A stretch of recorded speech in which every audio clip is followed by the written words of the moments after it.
आप सभी का मैथ्स गुरु मंत्र में स्वागत है।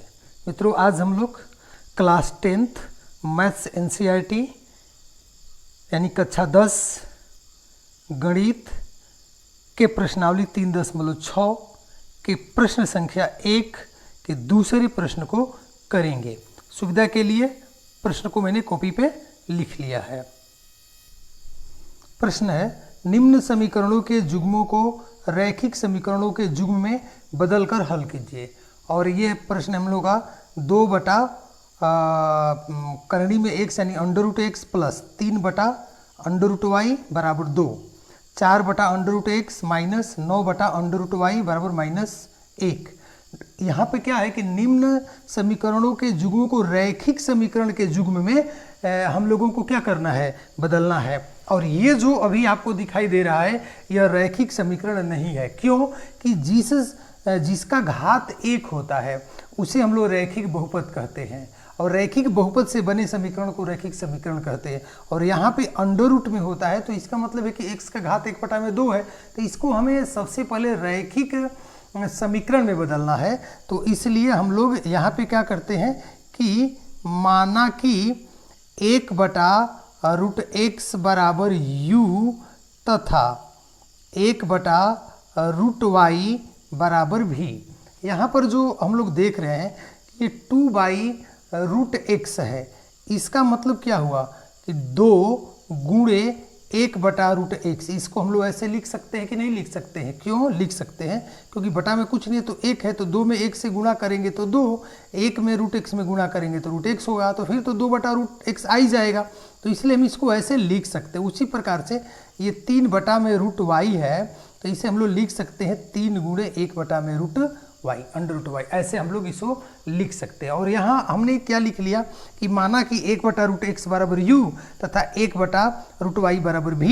इसका मतलब क्या हुआ कि जैसे कि अगर मान लीजिए कि ये 2 बटा में √x है, इसको आपने लिखा कि 2 × 1/√x लिखा है आपने, तो ये तो 2 हो गया। और 1/√x के जगह पे हम लोग u लिखेंगे तो ये 2u 2 में इसको मल्टीप्लाई करेंगे तो 2u हो जाएगा। इसी प्रकार से हम लोग अन्य को लिखेंगे तो ये 2/√x है, तो इसको हम लोगों ने बनाया कि इसके जगह पे हम लोग लिख सकते हैं 2u प्लस। इसी तरह यह है कि 3/√y है, तो ये तो 3 है, और 1 बटा में √y का मतलब भी है, तो यहाँ पर हम लोग लिख लेंगे 3v बराबर 2। और यहाँ पर इसी तरह से हम लोग लिख लेंगे 4√x का मतलब u, ये -9v, ये 9 हो गया ना, 1/√y का मतलब भी इक्वल टू -1। इसका नाम दे देते हैं हम लोग समीकरण 3, और ये हो गया समीकरण 4। इसे कह देते हैं समीकरण 1, इसे कह देते हैं समीकरण 2। अब क्या करेंगे हम लोग कि आप या तो u को हम लोग विलोपित करेंगे अथवा v को विलोपित करेंगे। तो आप जिसको विलोपित करना चाहें उसे विलोपित कर सकते हैं। अगर आप u को विलोपित करेंगे तो इसके पहले जो u के पहले 4 है उसे से समीकरण 3 में मल्टीप्लाई करना होगा, और इस u के पहले जो 2 है ना उससे मल्टीप्लाई करना होगा समीकरण 4 में। अगर इसको विलोपित करना चाहते तो v के पहले जो 9 है वहाँ पे 9 से गुणा करते, और फिर इस v के पहले जो 3 है इसमें गुणा करते 3 से। यही रूल है। आप चाहे तो यहाँ पर लिख भी सकते हो कि समीकरण 3 में 4 से, देख रहे हो ना, 4 से, तथा समीकरण 4 में 2 से गुणा करके घटाने पर। अब क्यों घटाने पर?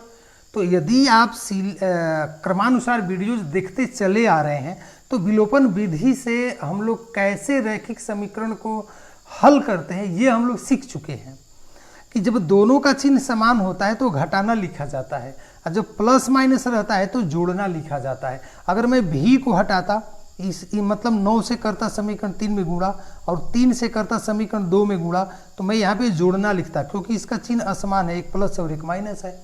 लेकिन यहाँ पे दोनों का चिन्ह समान है, इसीलिए घटाने पर लिखा गया।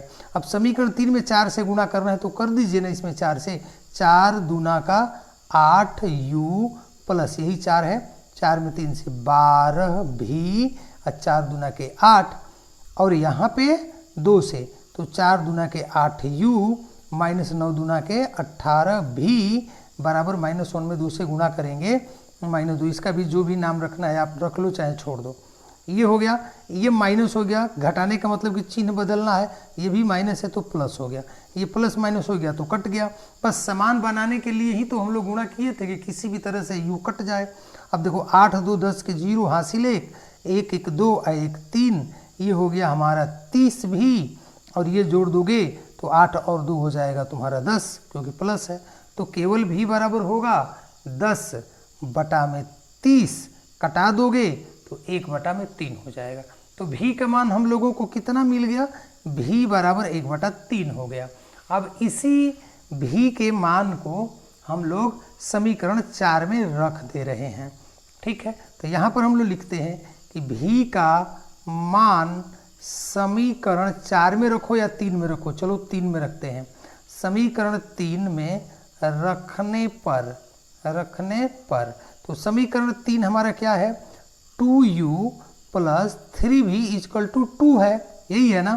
तो अब हम क्या करेंगे, ये 2u + 3 और v का मान कितना है तो 1/3 यानी 1/3 आया है। तो यहाँ पर हो गया बराबर 2, ये 3 3 कट गया, तो 2u + 1, ये कुछ नहीं बचा यहाँ पे तो 1 बचा, बराबर हो गया हमारा 2। तो केवल 2u बराबर क्या होगा, तो 2 यहीं पे है और प्लस 1 इधर जाएगा तो -1 हो जाएगा, यानी 2u बराबर 2 में से 1 घटेगा तो 1, तो u बराबर हो जाएगा 1/2। सब में इस तरह के चिन्ह लगाइएगा या और लिखिएगा इस तरह से। तो इस तरह से u और v दोनों का मान निकल गया। अब यहाँ पर हम लोग लिखेंगे कि u तथा v का मान रखने पर, ओके है ना मज़ेदार। अगर वीडियो पसंद आ रही हो, अगर यहाँ तक आप पहुँचे तो वीडियो आपको पसंद आ ही रही है तो प्लीज़ इसे लाइक कर दें। लाइक करने में आपका कुछ जाता नहीं है, बल्कि हम लोग मोटिवेट होते हैं, इतने मेहनत करके आपको पढ़ाते हैं, ओके। तो प्लीज़ एक लाइक ज़रूर कर दें मुस्कुराते मुस्कुराते, और यदि चैनल पर नए हैं तो सब्सक्राइब भी ज़रूर कर लें, और मैं आपके लिए बेहतर क्या कर सकता हूँ उसके लिए कमेंट भी ज़रूर करें। तो u तथा v के मान रखने पर अब देखो u बराबर हमारा कितना है, 1/2 आया है, और हम लोग 1/√x बराबर u माना था। तो चूंकि 1/√x बराबर u मतलब 1/√x और u बराबर 1/2, ओके। बिल्कुल सहज है।